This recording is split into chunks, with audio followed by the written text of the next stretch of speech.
எண் 8 சிறிய சுழி. சிறிய சுழி அப்படின்னா என்ன? ஒரு ஸ்மால் சர்க்கிள். இதை தான் நம்ம சின்னதாக ஒரு சுழி அப்படின்னு சொல்லுவோம். இப்போது நம்ம ஸ்ட்ரோக்ஸ் எழுதுகிறப்ப ஆரம்பத்துலேயும் நடுவுலையும் நம்ம இந்த மாதிரி ஒரு சுழியை ஆட் பண்ணி எழுதணும் அப்படின்னா அது எதை குறிக்கும் அப்படின்னு பார்த்தீங்கன்னா ச இல்லைன்னா ஷா இந்த சவுண்டை குறிக்கும். இதை குறிக்கிறதுக்கு நம்ம ஷார்ட் ஹேண்ட் எழுதுகிறப்ப ஒரு சின்னதாக ஒரு சர்க்கிள் போட்டு எழுதிக்கலாம். இந்த சர்க்கிளையே நம்ம 2 டைப்பாக எழுதலாம், வலது வாட்டம் இடது வாட்டம். இப்போது இடது வாட்டம் அப்படின்னா இந்த டைரெக்ஷனில் சுழி இருக்கும். இதே வலது வாட்டம் அப்படின்னா இந்த டைரெக்ஷனில் சுழி போடுறது. இந்த சாப்டரில் இதோட ரூல் தான் கொடுத்துருக்காங்க. எங்கெங்கெல்லாம் வலது வாட்டமாகவும் இடது வாட்டமாகவும் நம்ம சுழி எழுதுவோம் அப்படின்றதான் இந்த சாப்டர்.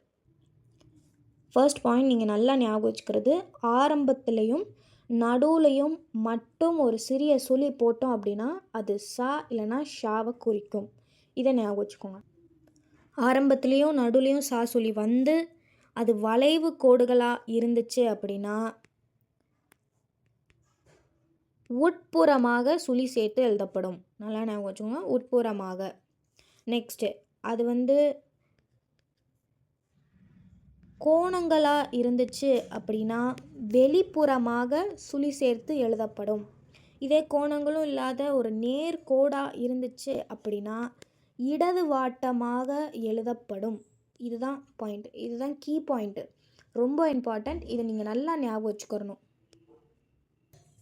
ஆரம்பத்துலேயும் நடுவுலையும் ஒரு சின்னதாக சுழி போட்டோம் அப்படின்னா அது ஷா இல்லைன்னா ஷாவை குறிக்கும். வளைவு கோடுகளாக இருந்துச்சுன்னா உட்புறமாகவும், கோணங்களாக இருந்துச்சுன்னா வெளிப்புறமாகவும், கோணமே இல்லாத ஒரு நேர்கோடாக இருந்துச்சுன்னா இடதுபுறமாகவும். இவ்வளோ தான் பாயிண்ட். இதுக்கு 2-3 எக்ஸாம்பிள்ஸ் பாருங்கள். சாவி, சாவி இப்படி தான் எழுதுவோம். சின்னதாக ஒரு சுழி போட்டோம் அப்படின்னா அது ஷாவை குறிக்கும், ஆரம்பத்துலேயும் நடுவுலையும். சிலை, அரசர், இந்த மாதிரி.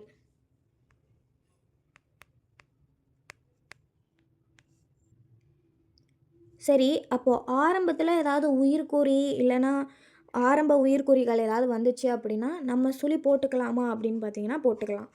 நல்லா ஞாபகம் வச்சுக்கோங்க, ஆரம்ப உயிர்குறியோ இல்லை கொக்கியோ வந்துச்சு அப்படின்னா நம்ம சுழி பயன்படுத்திக்கிறலாம். எக்ஸாம்பிள் பாருங்கள். இப்போ ஆசாமி, ஆசாமி ஆரம்ப உயிர்குறி வந்தாலும் நம்ம சுழி போட்டுக்கிறலாம். இசைவு, இசைவு இந்த மாதிரி தான் எழுதுவோம்.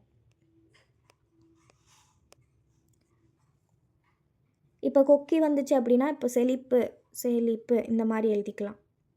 கொக்கி வந்தாலும் சரி, ஆரம்ப உயிர்குறி வந்தாலும் சரி நம்ம சுழி பயன்படுத்திக்கிறலாம். போன சாப்டரில் தான் பார்த்தோம், ஹாக்கு நம்ம ஸ்ட்ரோக் இந்த மாதிரியும் போடுவோம். இதில் ஏற்கனவே ஆரம்பத்தில் சின்னதாக ஒரு சர்க்கிள் இருக்கே. இப்போ ஹாக்கு முன்னாடி சா இல்லைன்னா சா வந்துச்சுன்னா நம்ம சாக்கு சுழி போட்டு எழுதலாமா அப்படின்னு பார்த்தீங்கன்னா தாராளமாக எழுதலாம். ஹாக்கு முன்னாடி சா இல்லைன்னா ஷா வந்துச்சு அப்படின்னா ஹாவோட சுழியவே பெருசாக எழுதப்படும் அப்படின்னு சொல்கிறாங்க. எக்ஸாம்பிள் பாருங்கள். சஹாரா, இந்த மாதிரி அந்த சுழியை கொஞ்சம் பெருசாக போட்டு எழுதிக்கலாம். இதில் ஹாவும் சேரும், ப்ளஸ் அதோட நம்ம ஷா அண்டு சா இதுக்கான சுழியும் சேர்த்து எழுதுறதுனால அதை கொஞ்சம் பெருசாக எழுதிக்கலாம் அப்படின்னு சொல்கிறாங்க. அதே மாதிரி சுழி எழுதின வார்த்தைக்கு முன்னாடி வேறு ஏதாவது ஒரு வார்த்தை சேர்ந்துச்சு அப்படின்னா சுழியை அப்படியே வச்சு எழுதிக்கிடலாம் அப்படின்னு சொல்கிறாங்க. அதான் லாஸ்ட் பாயிண்ட்டு. சொல் அப்படின்றது இப்படி எழுதுவோம் நம்ம சுழி போட்டு. இதுக்கு முன்னாடி வேறு ஏதாவது ஒரு வார்த்தை சேருது அப்படின்னா இப்போ பழி அப்படின்ற ஒரு வார்த்தை சேருது, பழி சொல். இதை எப்படி எழுதலாம் அப்படின்னு பார்த்தீங்கன்னா அந்த சுழி போட்டதோடு சேர்த்து அப்படியே நம்ம எழுதிக்கலாம், பழி சொல் இந்த மாதிரி. இப்போ சுவடு தனியாக எழுதுகிறப்ப நம்ம ஆரம்பத்தில் வந்திருக்கு, எப்படி எழுதுவோம் அப்படின்னா சுவடு கொக்கி போட்டு எழுதணும்னா. இதே அடிச்சுவடு இந்த மாதிரி நான் வேறு ஏதாவது ஒரு வேர்டு சேர்ந்தாலுமே நம்ம சுழியை வச்சே எழுதிக்கலாம் அப்படின்றதான் லாஸ்ட் ரூல். சரி, இப்போது நம்ம ஆரம்பத்துலேயும் நடுவுலையும் சுழி வந்தால் பார்த்தாச்சு. ஆனால் இப்போ வார்த்தைகளுக்கு கடைசியில் நம்ம சுழி சேர்க்குறோம் அப்படின்னா அது எதை குறிக்கும் அப்படின்னு பார்த்தீங்கன்னா கடைசியில் ஒரு சுழி சேர்த்தோம், சிறிய சுழி, கடைசியில் ஒரு சிறிய சுழி ஆட் பண்ணோம் அப்படின்னா அது இம்ன்ற சவுண்டை குறிக்கும். இதுக்கு எப்படிலாம் பயன்படுத்தும் அப்படின்னா, நேர்கோடாக இருந்துச்சுன்னா இடது வாட்டமாகவும், வளைவு கோடாக இருந்துச்சு அப்படின்னா உட்புறமாகவும், கடைசியில் ஒரு சின்னதாக ஒரு சுழி ஆட் பண்ணோம் அப்படின்னா அது இம்மை குறிக்கும். ஆரம்பத்தில் நடுவில் வந்துச்சுன்னா ஷா, இதே கடைசியில் ஒரு சுழி வந்துச்சு அப்படின்னா அது இம். எக்ஸாம்பிள்ஸ் பாருங்கள். பாடம், பாடம், இந்த மாதிரி சின்னதாக ஒரு சுழி போட்டுக்கிட்டோம் அப்படின்னா அது இம்மை குறிக்கும். கோபம், கோபம்.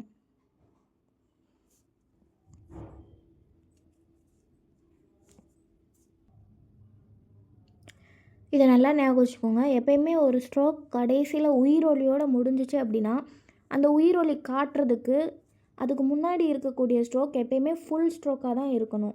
அதனால் இப்போது ஒரு வார்த்தை, இப்போ பாடம் அப்படின்னு இருக்குது, இதில் கடைசியில் எந்த ஒரு உயிரும் வராதனால நம்ம இந்த மாதிரி கடைசியில் சுழி போட்டு எழுதுகிறோம். இதே பாடமே அப்படின்னு ஒரு உயிர் வந்து சேர்றப்ப அந்த மேன்ற உயிரை காட்டுறதுக்கு நம்ம இம்மை ஃபுல்லாக தான் எழுதணும், ஃபுல்லாக தான் உபயோகப்படுத்தணும். அந்த இடத்துல சுழி போட்டு எழுதக்கூடாது. நிஜம் இந்த மாதிரி இருக்குது. இதே நிஜமாக அப்படின்னு ஏதாவது வந்துச்சு அப்படின்னா நம்ம ஃபுல்லாக தான் எழுதணும் இம்மை. மற்றபடி வேற்றுமையோடு இல்லை உடைய, என்று இந்த மாதிரி வார்த்தைகளுக்கு அப்புறம் நம்ம வந்து இம் வந்துச்சுன்னா சுழி போட்டு உபயோகப்படுத்திக்கலாம். எக்ஸாம்பிள் பாருங்கள். வேற்றுமையாக எனக்கு அப்படின்னு இருக்குன்னா எனக்கும் அப்படின்னு வந்துச்சுன்னா இம் போட்டுக்கிடலாம். என்னிடம், இந்த மாதிரி கடைசியில் வேற்றுமைக்கும் நம்ம இம் சேர்த்து எழுதிக்கலாம். இதே இம்மு முடிஞ்ச வார்த்தையோட உடைய, என்று அந்த மாதிரி எதாவது வந்துச்சு, இது நம்.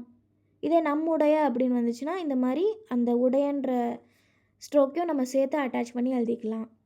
போகும், போகும் என்று, இந்த மாதிரி குட்டியாக ஒரு இது நம்ம ஆட் பண்ணி எழுதிக்கலாம்.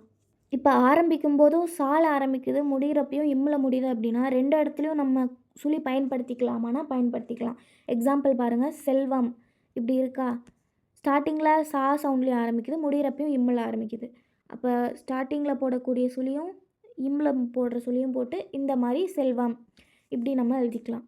ஆனால் இதுவே ஆரம்பத்தில் இம்மு வந்து கடைசியில் சா ஏதாவது வந்துச்சு அப்படின்னா நம்ம அப்போ கொக்கி பயன்படுத்திக்கலாமானா கூடாது. எக்ஸாம்பிள் பாருங்கள். பாசி இப்படி இருக்கா, கடைசியில் சி வந்திருக்கே, நம்ம ஒரு சின்னதாக கொக்கி போட்டுக்கலாம்னா கூடாது. ஆரம்பத்துலேயும் நடுவுலையும் சா வந்தால் மட்டும்தான் அந்த இடத்துல நம்ம ஸ்மால் சர்க்கிள் போடணும். கடைசியில் இம் வந்தால் தான் கடைசியில் கூடிய சுழி நம்ம போடணும். ஆனால் ஒரே ஒரு இடத்துல மட்டும் எக்ஸப்ஷன். சா கடைசியாக வந்தால் ஒரே ஒரு இடத்துல மட்டும்தான் கடைசியில் நம்ம சுழி ஆட் பண்ணுவோம். எப்போன்னு பார்த்தீங்கன்னா சா இல்லைனா ஷாவை தொடர்ந்து இம்மு வந்துச்சு அப்படின்னா சுழி சேர்த்து எழுதப்படும். எக்ஸாம்பிள் இப்போ மோசம் அப்படின்னு இருக்குன்னு வச்சுக்கோங்க. மோசம் இந்த மாதிரி போட்டு இம்முக்கு இப்படி போட்டுக்கணும். இதுதான் மோசம். இந்த சம் சுழி இருக்குல்ல, இந்த சம் சுழி இம்பார்ட்டன்ட். சுருக்கத்தில் சம் எப்படி எழுதப்படும்னு சொல்லி 2 மார்க்ஸில் கேட்டாலும் கேட்பாங்க. இந்த சம்னா சாவும் இம்மும் இந்த மாதிரி வர்றது தான் சம் சுழி அப்படின்னு சொல்லுவோம். இது வந்து எதை குறிக்கும் அப்படின்னு பார்த்தீங்கன்னா அவசியம், இல்லை அப்படின்னா அம்சம். இதை குறிக்கிறதுக்கு நம்ம ஷார்ட்கட்டில் இந்த சம் சுழியை பயன்படுத்துவோம். எக்ஸாம்பிள் பாருங்கள். போவது அவசியம் அப்படின்னு வருதுன்னு வச்சுக்கோங்க. அவசியத்துக்கு ஃபுல்லாக ஸ்ட்ரோக் போடாமல் சம் சுழியை மட்டும் போட்டுக்கலாம். போவதுன்னு போட்டுட்டு கடைசியில் சம் சுழியை சேர்த்து ஆட் பண்ணோம் அப்படின்னா போவது இப்படி அவசியம் அப்படின்னா இந்த மாதிரி சும்மா ஒரு இதை சேர்த்து ஆட் பண்ணோன்னா அவசியம் அப்படின்றத குறிக்கும். இது ஓர் அம்சம் அப்படின்னா அம்சம்க்கு ஃபுல்லாக போடாமல் இந்த மாதிரி சம் சுழியவே சேர்த்து போட்டோம் அப்படின்னா அது அம்சம் அப்படின்னு குறிக்கும். ரொம்ப இம்பார்ட்டண்ட். அவசியம் இல்லைனா அம்சம் இதை குறிக்கிறதுக்கு நம்ம ஷார்ட்கட்டான சம் சுழியை ஆட் பண்ணுவோம். அதே மாதிரி தனிக்குறி சொற்களுக்கும் நம்ம கடைசியில் இம் சேர்த்துக்கிறதுக்கு சுழி போட்டுக்கலாம். அப்பொழுதுன்னு இருக்குது. அப்பொழுதும்னா சின்னதாக ஒரு சுழி. ஏற்படும் இந்த மாதிரி. எல்லா, எல்லாம் இந்த மாதிரி கடைசியில் தனிக்குறி சொற்களுக்கும் சுழி சேர்த்து எழுதிக்கலாம். இந்த சாப்டர் அவ்வளோதான். இந்த சாப்டரில் வேறு ஏதாவது டவுட் இருந்துச்சுன்னா கமெண்ட் பண்ணுங்கள். ஜஸ்ட் வீடியோ பார்க்குறதோட ஸ்டாப் பண்ணாமல் ஒன் டைம் எடுத்து நீங்கள் புக்கை ரீட் பண்ணால் தான் உங்களால் கம்ப்ளீட்டாக அனலைஸ் பண்ண முடியும். இந்த வீடியோவை உங்கள் ஃப்ரெண்ட்ஸ்க்கும் ஷேர் பண்ணுங்கள். தேங்க்யூ, பாய்.